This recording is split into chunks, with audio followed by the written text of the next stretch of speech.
Hi, it's Ginger again. Thanks so much for joining me for the third and final part in my series about ways to talk with your kids about keeping their bodies safe. And today I'm coming to you from my family room. And I know for many families, the family room is a great gathering place. Friends come over, other family members come over, you sit, you hang, you chat, you watch movies, you do whatever. And I know when I was growing up, we did a lot in our family room. In fact, that was kind of the central core of our house. I had a lot of conversations with my parents in the family room. And today I'd like to talk with you about having more serious conversations with your kids and offer you some tips on ways that you can do that. Because sometimes it can be really uncomfortable talking with kids about serious subjects like sex or dating or drugs or, whatever it might be, or, issues that their friends are having. There's a whole gamut of things that you might be talking with your kids about. And I guess I'd like to offer up 3 tips for you to consider as you're having conversations with your kids about serious topics.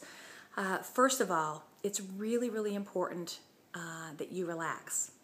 You set the stage for the conversation. If you are uptight, if you are tense, if you are upset in any way, your kids are going to pick up on that, and it's going to it'll close the door for having an open conversation with them. So before you start the conversation, if you just got home from work and if you've had a bad day or whatever, just go do something to relax, and then tell your child, hold on, let me just go do this, and I'll come back in a half hour or 10 minutes or whatever it is, whatever time you need, and then have the conversation when you feel like you're in a better mindset to do that.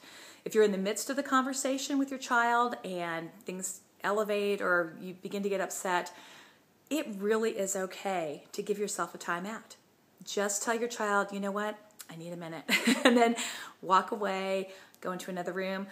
Take deep breaths, count to 10, walk around the house, go take a bath, whatever you need to do to relax, and then come back when you are ready to continue the conversation. Because if you let it escalate, or if you're tense or not willing to really listen, it's going to end the conversation right there, and your child will close the door. So that's tip number 1.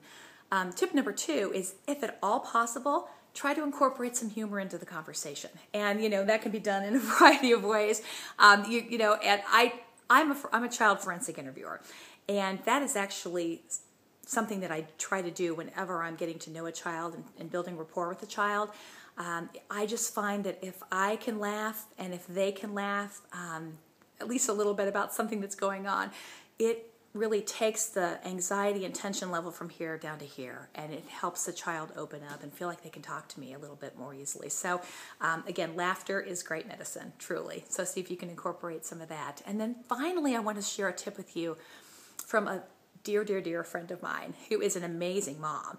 And she's an amazing mom because she's proven it by raising 2 amazing girls.